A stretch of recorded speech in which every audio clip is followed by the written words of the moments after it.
going on, Pinball Land? Welcome to a special edition of Flippin' Out Pinball Podcast. I'm your host, Ken Cromwell. With me today, Greg Bone. Greg, we've got Transformers More Than Meets the Eye Reveal Day by Stern Pinball.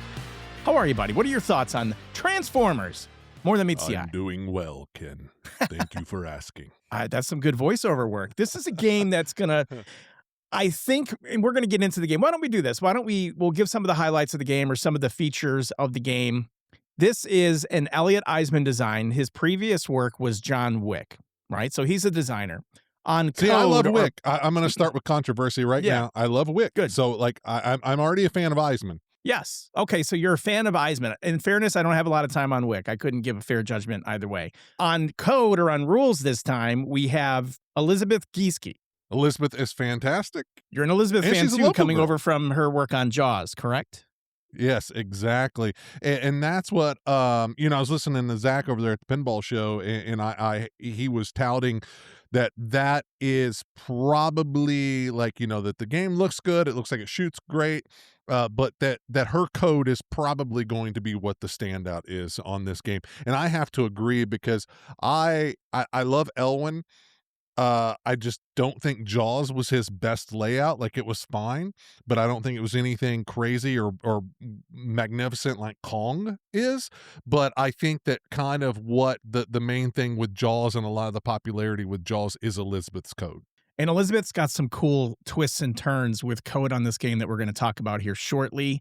As far as artwork goes, you've got three versions of the game. You've got the limited edition, the premium edition, and the pro edition. And there are no cost adjustments, meaning there are no price increases from either of these models. So $12,999 on the LE, $9,699 on the premium, $6,999 on the pro. And if you want to order the game now, it's out. You can go to flippinoutpinball.com and place an order today. You can also email Greg or myself. I'm Ken at flippinoutpinball.com. He's Greg at flippinoutpinball.com. When we look at the artwork on all three packages, there's not a specific artist that's credited on any of the packages. When this was discussed at the distributor meeting that we attended yesterday, we were told that should be credited as a Stern team art package. It's going to be exactly what you would expect on the 1984 animated series Transformers More Than Meets the Eye. It's the exact same thing. It's rezzed up and it's vibrant and it's colorful. Really well done. It is. And this is one of the first times, and again, it's one of those things that's very subjective to opinion, but this is one of the first times that I am happy with the artwork across all three packages. I don't think one in particular stands out above the other. They're all three, in my opinion, pretty equal. It kind of comes down to color and vibrancy. That premium tends to have a little bit more purple to the majority of the artwork, but I think that they're all very much on par artwork wise. I think they nailed it. I like it a lot. And if you're listening to the podcast, you can go to flippinoutpinball.com and you can kind of click into the gallery. You can see the different pictures of the different cabinets. The LE has the split cabinet feature with one half of the cabinet on the left side being the Autobots. The right side is Decepticon themed. You have that artwork split so much down the middle that even the lockdown bar left is represented with red, with a fine line in the middle, and you've got the purple on the right for Decepticons. Are you a fan of that split art style? I think it's okay. I think it's fun. I know that's something that's very subjective as well.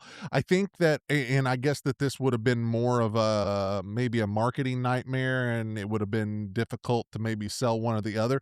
But I kind of like just doing a purple or red powder coat, so you can pick Decepticon or.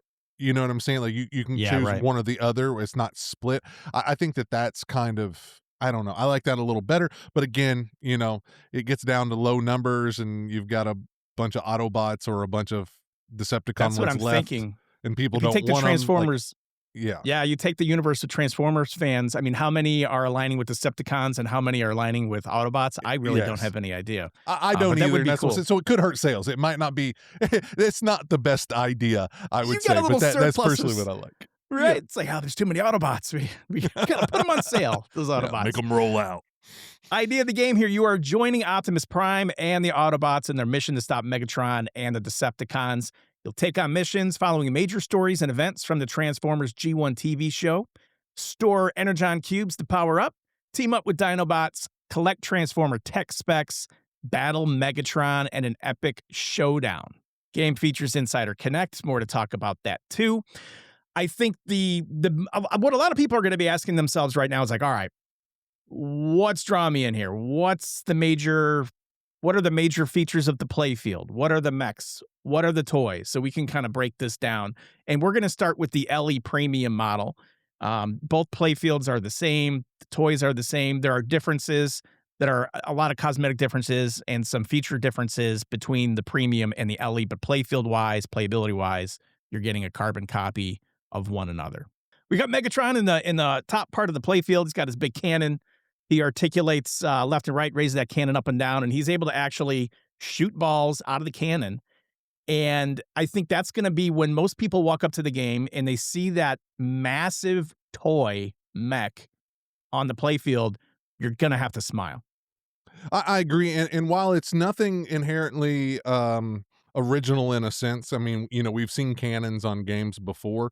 I do think having a sculpt around it the way that it does is original. It's something that all cannons should have had on any games.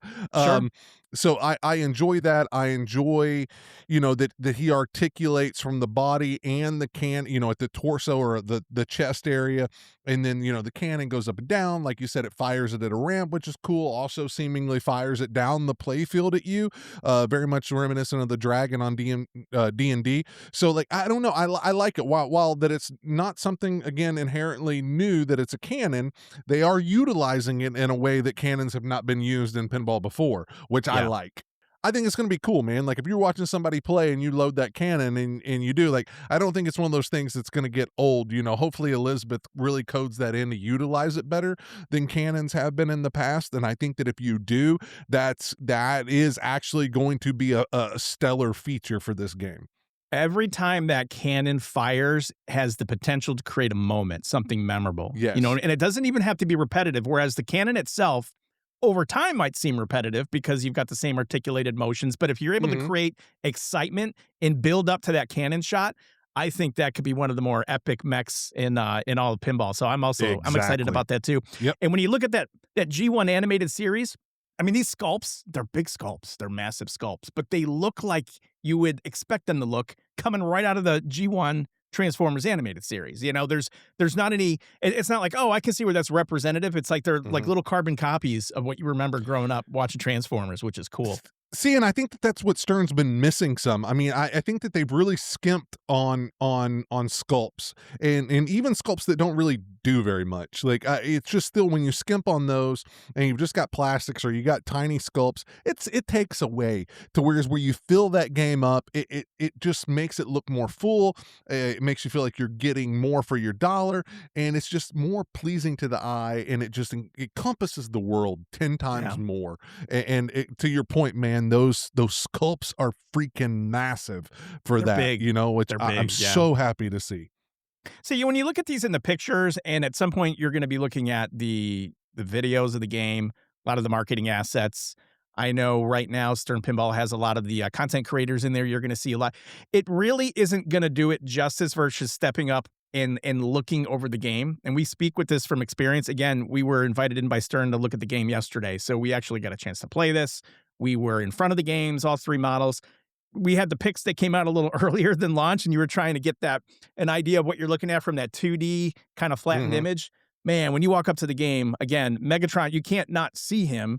And I think this is so cool too. Like on a location, if you're walking through a row of pinball machines, Transformers is going to bring you in essentially because that's a theme that a lot of people are fond of, right? You grew up on Transformers. And then when you look at the playfield, you cannot miss Megatron. He's massive in the back. Well, that's what I thought they did with. You're gonna hit the start button and you're gonna be like, all right, how do I get this thing to move? What does he do? Yes. And that's exactly what they did with the dragon in Dungeons and Dragons. Like photos and videos did not do that justice. You step up to it, right. That cave, and it is so massive. And again, like you said, I just want to shoot that. Like I want to shoot that. And that's exactly what this is going to be.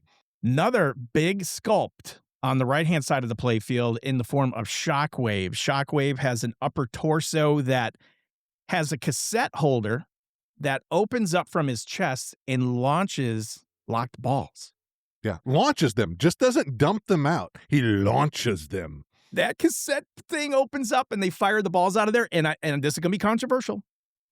I might like that mech more than I like the Megatron mech. I I I love the Shockwave I mech. don't know if I Uh, disagree or not. Like, I I don't just think I do. I don't know what it 'Cause is. yeah, The ball is coming out, it's getting fired out from an elevated thing, and it's hitting the playfield. You know what I mean? It's yeah, not feeding a wire form. It's just yeah. out there. It's not like the And Turtles van where it just dumps it out and, "Oh, multi-ball, yay." No, it's launching balls, and it fires made it that seem like thing. yeah, and it's not it made it look like it's not just during a multi-ball.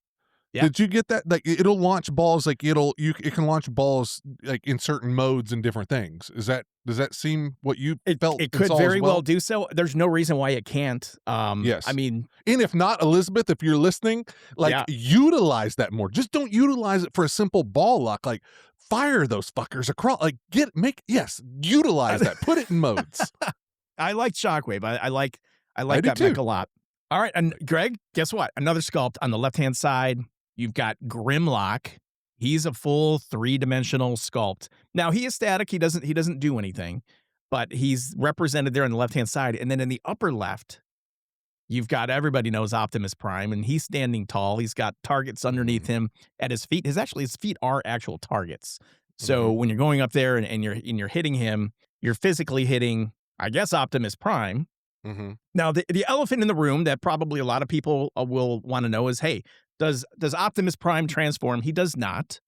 He is static. He's standing up, but and I thought a lot about this. We were talking a little bit about this earlier today.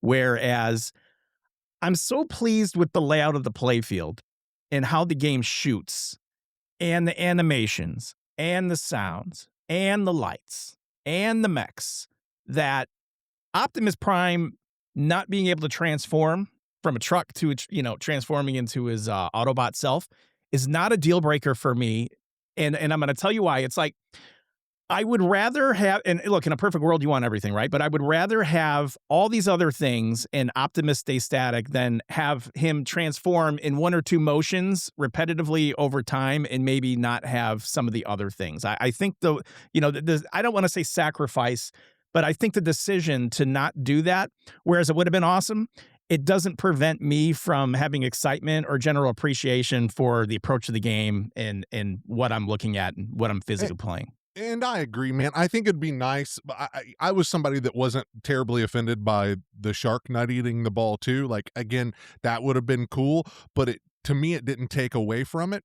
I think in the instance of this, it's even greater because I think something interacting with the ball is way greater than something just happening on the playfield, like a toy or a mech moving. And I don't know how that you would have integrated his transformation into the interaction with the ball per se.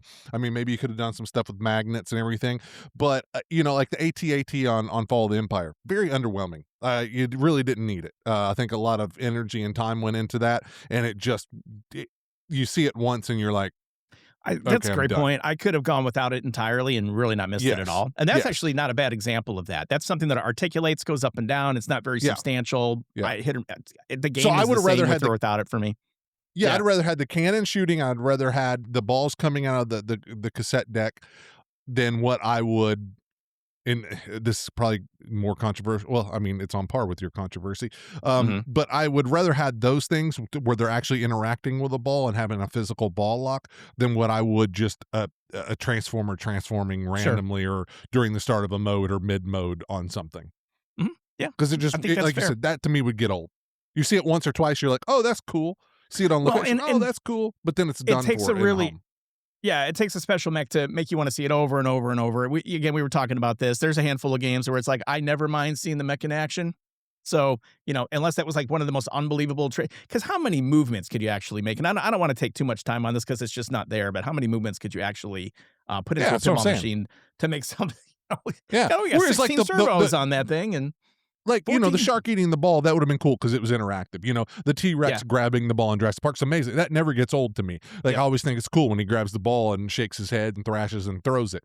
That doesn't get old. But again, if you just have something transforming, it's not really Hmm. interacting or doing anything within the gameplay that adds to it. Yeah, like you said, to me it would wear, and I just don't think it's worth eating up the BOM on it and the time spent. And if I had to guess, that's probably why Stern scrapped it. Yeah. If I had to choose between the three, I would rather have Megatron shooting with the cannon. I would rather have Shockwave with the cassette launch versus probably a transforming Yeah. Autobot in the left. That's just me.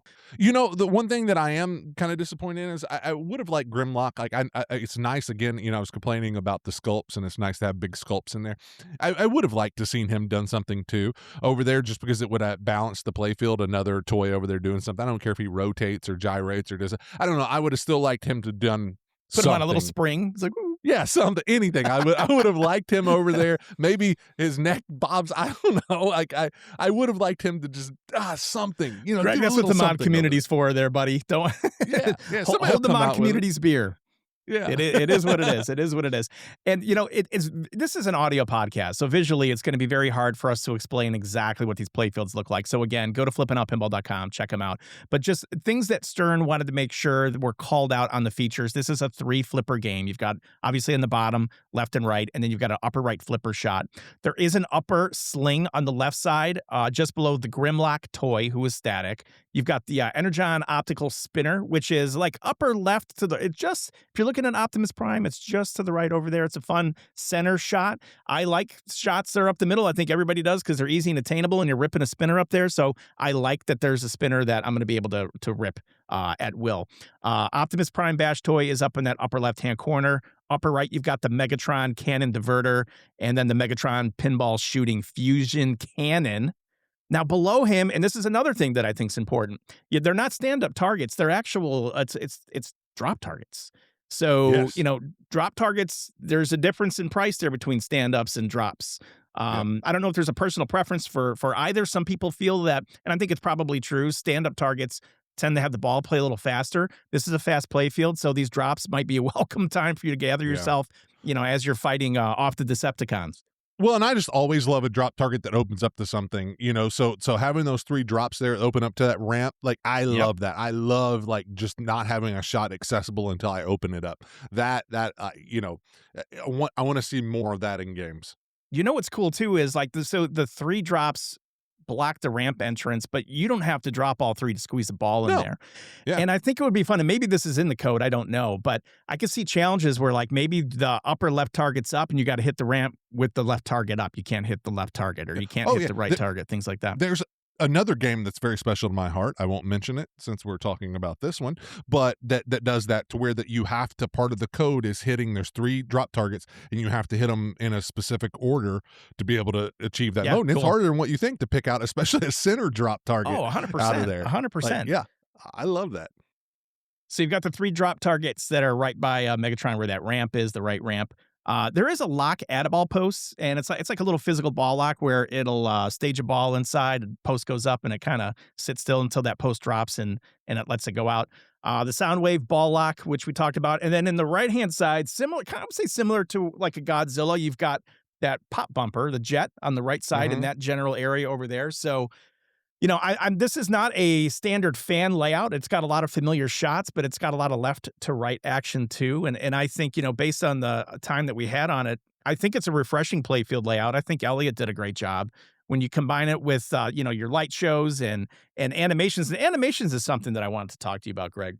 You know, we're on Stern Spike 3. You've got the bigger screen right now.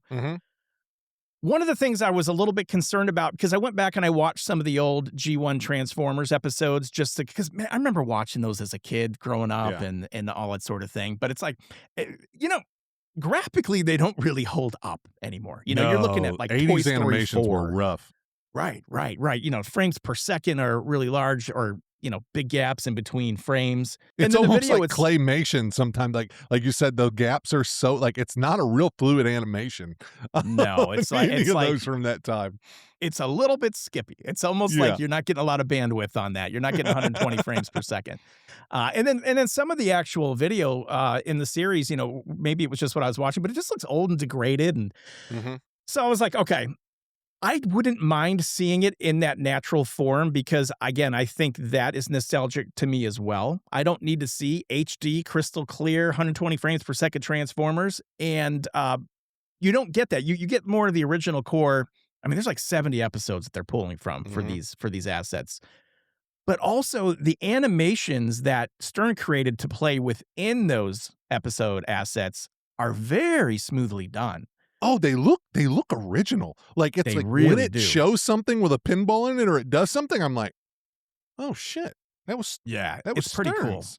It's Yeah, pretty it cool. was this is some of the best that they've done I would ever, agree. ever. Couple more exciting bits of information. If you're into call outs and those iconic voices that you remember, Peter Cullen, who was the voice of Optimus Prime, well, guess what? Getting full-fledged call outs from Peter Cullen, not just from the animated series, Amazing. but brand new call outs from Peter Cullen. And then you know who Frank Welker is? He's the voice of Megatron and Soundwave, and he's doing original call outs for the game Amazing. too. So it's like you get some chills in there, man, when it's like again, and not to sound corny about it, but if you're a Transformers fan and you're G1, I can't figure out any reason why you're not all in on this game because it hits on every single level that you could possibly want with that nostalgia factor, and it's fun. Well, and you don't even have to be like you just have to be a fan of nostalgia or a fan of that time period. You don't even have to be a Transformers fan because I'm like you, like I just missed Transformers. Like I saw the reruns, same thing, G.I. Joe, He-Man, Thundercats, all of that was right there around that same era. So I kind of missed the whole first of Transformers, but I'm very familiar with it, not a super fan, but just like you said, just listening to those call outs, the animations themselves just bring back such a flood of nostalgia. And then, Stern went out and got The Touch, the song. Like There's the I other mean, one. iconic and amazing. Like the 80s, it's like you said, dude, when you hear that, it almost gives you cold chills because it just throws you back so hard. So it's just like, that is outstanding. So to me, it's just if you just like nostalgia in general, you're of that era, you don't even have to be a super Transformers fan. I think that this is just going to grab you and captivate you. You're getting me excited about it. Yeah, you've got The Touch. It's the 40-year anniversary of the 1986 film. So that Stan Bush song is in there, and it unlocks during a special mode in the game that has to be achieved during normal gameplay. So Oh, that's, see, it's again, you're Elizabeth. I right love there. it. I love You're it. right there. You're right there. Going back to code rules. Honestly, didn't have a ton of time to figure out the entire rule set. It was more of me just kind of getting shots and things like that. Mhm. But Elizabeth is adding a couple things that haven't really been done in the past, as far as I know. There's something called cyber coins, or Yeah, there's something for called Insider cyber. Connected. Yeah, so with Insider Connected, these cyber coins, I guess they unlock different challenge modes. So if you're logged into IC and you're collecting these coins, different modes will unlock, which I think is really cool. Something else that she added, and I don't know the specifics of it yet, but it's something that I think we've had conversations with before. I know that I've been championing this for years, and that is she's implementing a training mode where you're going to be able to step up and you can log in if you want to. You don't have to log in, but you can get into part of the game where it's going to teach you how to play. See, I love And that. for somebody that's new to pinball, I mean, if this is going to be your first pinball machine and you only appreciate pinball for trying to, beat gravity for the sense of not draining the ball, pinball opens up to a whole different world when you start understanding that there are rules and that you can, get through the game and you can unlock different modes and you can see different animations and different light shows. A lot of people don't understand how to start that. So for you to have a Yeah. training mode that explains, hey, this is what this shot is, and this is how you start this, I am really appreciative of that. And I would encourage every pinball company to consider doing that moving forward. So kudos to Elizabeth and team on that. I love that. Well, and she also, this game it's starting off a little different than what we've seen over the last few titles from Stern. She's kind of busted her ass on this, and it is unveiling at code 0.85. So we're Yes. getting a lot more in this game out of the gate than what we have seen in a long time out of Stern. I mean, they just put the nose to the stone and freaking, grinded to get this code going. And, like I said, like just knowing Elizabeth, knowing what she did with Jaws, it's not a rushed code. Like it's going to be 0.85 is not a rush. Like she'll put its work into that code. So you're Yes. getting a Yes. damn good game out of the gate instead of, like Fall of the Empire came out a little barren, now an amazing code set. So Right. any of you who haven't played that recently, get out there and play Fall of the Empire. The code has matured into something fantastic on that. But I know some people were kind of disappointed a little bit with Pokemon and stuff. And, I don't think you should have any hesitation with this game from that aspect. Yeah. Excellent, excellent, excellent point. Wanted to take a minute and talk about the limited edition really quick, gets you guys an idea of what you get with that LE. Right as we're recording this, it's just at launch time, so we're going to get this out as soon as possible. There's a chance LEs are not available by the time you listen to this, but in the event that they are, and that's not salesmanship, we have an idea of how these games perform. We've got our interest list. We know our allotment at this point, so I don't know that there will be games available, but the production on the LE is limited to 750 units. You get the certificate of authenticity, signed by the CEO and chairman, individually autographed by Elliot Eisman, the game designer. You've got sequentially numbered limited edition plate that is on there. Limited edition full color mirrored back glass, showcasing Transformers artwork from the original animated TV series. So you do have a mirrored back glass. Custom full color side cabinet decals featuring the Transformers artwork. It does come with the cabinet expression lighting and the speaker lighting, which is great. There's an upgraded sound package that's on all LEs. You get the anti-glare glass, shaker motor, etc. And the side rails are cool because you've got like this inscribed, carved out Transformers language that's on there. The light shows that are on the exterior that go along the rails. Really, really, really sharp. And then I think the other important thing is going to be what is different between the Pro and the Premium. And I would say that the major differences between Pro and Premium is that in the Pro, the Megatron sculpt in the back, he's there, but he's static. He doesn't load balls. He doesn't shoot balls. The Soundwave toy on the right is not three-dimensional. He is a flat plastic. It's a large flat plastic, but he is a flat plastic. So you're not getting ball locks. You're not getting anything thrown out from inside the cassette area. And then on the left, the Grimlock toy that's 3D sculpted on the Premium LE, he is also a flat plastic. But, for the most part, you're getting a very similar game experience. I would say, just personally, and this isn't salesmanship on my part, this is just my opinion. If you are a fan of the franchise and you're thinking of getting the game, if you have the means, I would absolutely recommend getting the Premium or the limited edition. I think the three-dimensional sculpts and the interactive nature of those sculpts do make a significant difference in how you can enjoy the game. But from a shots and rules and art perspective, at $6,999, that Pro is going to be a solid game. It'll do great on location, and it'll be a great addition to any pinball home or game room. So again, flippingoutpinball.com. Jump on there, order your game today, or you can email us, ken@flippingoutpinball.com or greg@flippingoutpinball.com. Now, the next question you're going to have is, hey, what's going on? When am I going to get my game? What's up with shipping, Greg? We're looking at Stern Location Pros here into this month, very first of next month, and then rolling out those LE Premiums all of June. So pretty quick. I mean, what are we at? We're already at the 20th. So, I mean, that'd be nice here. I would assume, within 2 weeks that we should start seeing those Location Pros roll out, and then, Stern's quickest in the business, followed by those LEs and Premiums. So super quick on this title, it seems.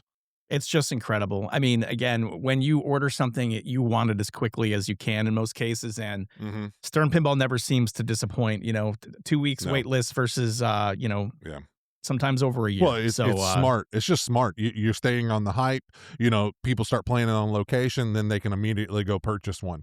No waiting around when you get your hands on the game. You like it, you go buy it. And then, that brings me to the point, once we have those games, any games that we have in stock, super quick shipping. I get asked all the time, hey, what's lead time on a game, Greg? You pay the invoice today, game will ship the next business day. Depending on where you are in the country, it's typically 2 to 4 business days before that game will reach you. Most of the time, I think, what Zach tell us? Because we track everything. We have analytical data. I think something like 70% of our shipments were 2 days or less. Yeah, it's crazy, man. On any of our games. It's unheard of. Anytime I've ever ordered a game, it's been weeks. Yeah. When you're literally normal freight. You go play Transformers or you go play any game that we have in stock on location. You come home and you go, man, I really like that game. I'd like to order one. In 2 days, you could have that game in your house playing it, most likely. You know how many times people are stunned by that? Because they'll get excited about an order and it'll be like a Tuesday and they'll be like, all right, so how long do you think until it gets? I'll be, dude, you're going to be playing pinball by the weekend. Yes, so I go, now's your time. You call your buddies, you call your family. Take off Friday. I know. Get that unboxing party on the schedule because you're going to be playing some pinball. I love that. Which is awesome, dude. It gets me all hyped up. I love that. So final thoughts. We're going to jump off here because we've got another episode that'll be coming out here in a few days where we can kind of gauge the community feedback and talk a little bit more maybe about the distributor invite. I wanted to thank Stern Pinball and team, Alex Eddy, Zach Sharp, Seth Davis, everybody was very gracious in allowing us to come in. George Gomez, give us a walkthrough of the game, and he let us bang on the game and actually get a little bit of extra footage on the game as well. So thank you to Stern. I will. So I'm bullish on it. I think the game is great. I think it's going to do very well. I think this is one of those games that potentially can, be an evergreen title for Stern Pinball. The way that they did it. Who doesn't like Transformers G1, especially if you were growing up in that area of life or in that time frame? So I'm gonna give this one a big thumbs up, and I'm gonna go out on a limb here. And already congratulations to Stern Pinball on what I think is going to be a solid banger for them, coming off of another solid banger with Pokemon. What are your final thoughts, Greg? Ken, I've been excited about this. Again, it's just from the nostalgia standpoint. I've learned to not get very excited anymore when it comes to pinball because I typically get disappointed. But I will tell you on this, I am not disappointed. And it's one of those things like I've already got a Pro ordered to put on location, but I think that this is going to be very similar to Jaws, to where then I have to upgrade and go with the premium. I personally think that the premium is where it's at on this game. There's just too much going on. It's not just one toy. It's fun, cool toys, and like you said, that the cassette deck, it gets me. I'm in on the cassette deck. I think another interesting thing to talk about is you're putting one on location yourself as you operate pinball machines. If you are a location and you're just looking for a game that's going to earn, I think Transformers is going to be perfect. And Stern Pinball has this set up to where they want to help with promotion of the game. And a lot of times they're kind of giving some expedited shipping on pro games to locations for the fact of exposure and letting people play. So if you are a location and you're thinking about dabbling into pinball, or if you have some pinball and you're looking to kind of upgrade that lineup, that's what we're here for too. So again, flippingoutpinball.com or email us and let us know your location, because that's important to know, and we can put you on our preferred location list. But because typically what they do, just like you said, they want to prioritize those locations very first thing. So we will get a certain number of games.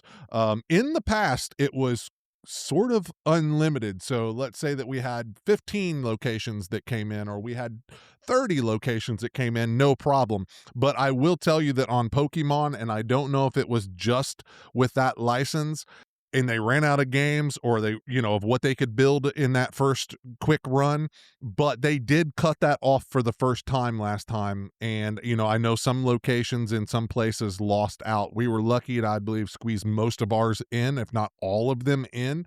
So if you are thinking about getting one of these games for a location, get it now from us so that I can get it submitted, because we will only get the amount that we submit, that we have sold for locations. So make sure to jump on that ASAP so that you can be sure to get in on that very first run, so we can get you your game, and then hopefully beat out the competitors. Well, and take into consideration that Pokemon, when it came out earlier this year, Stern Pinball's on record as saying that's their fastest selling machine in the company's history. And it's been a top location revenue generator, and it's been bringing in a lot of new pinball fans. It has. So, and if you are an operator as well, and you missed on Pokemon, or you decide to skip by it, I know that we're talking about Transformers today, but Ken is exactly right. Like, I literally, when I was hitting up some of our locations, some of our operators about this game, I literally had one that said, "Hey, my Pokemon is already almost paid off." That's insane. That's incredible. That's that insane. Is insane. He to quote him, he said, "This mother prints money." Swear to you. Prints money? I'll show you the text. Yeah, he said, "This mother prints money." Print money. I'll put two in my garage. Just sit back and watch the cash come in. I passed on it because I didn't, and I operate pinball, so I literally said, "Damn, man, you know what, man? I'm gonna have to order one now." I was gonna say, it's not like you missed the boat. It's not like anybody that ever wanted to play pinball with Pokemon theme has already played it. Like, because a lot of my locations that I have games on are they're removed from the pinball community in a sense. I got pinball people that'll stop in, but it's mainly Patreons of those establishments. So like even people in town that already have a couple Pokemons, it's not fucking with my brain or messing with my brain. Yeah. Well, I totally get it. I can still throw one out there because I'm looking to print some of that money. Let's go. It's help you to buy the cigars. We're gonna be having a victory cigar later as we make the world happy and offer as many Stern Pinball Transformers more than meets the eye as possible. For Greg Bone, I am Ken Cromwell. Don't forget to take some time out of your day, play some pinball. So long, everybody. Roll out.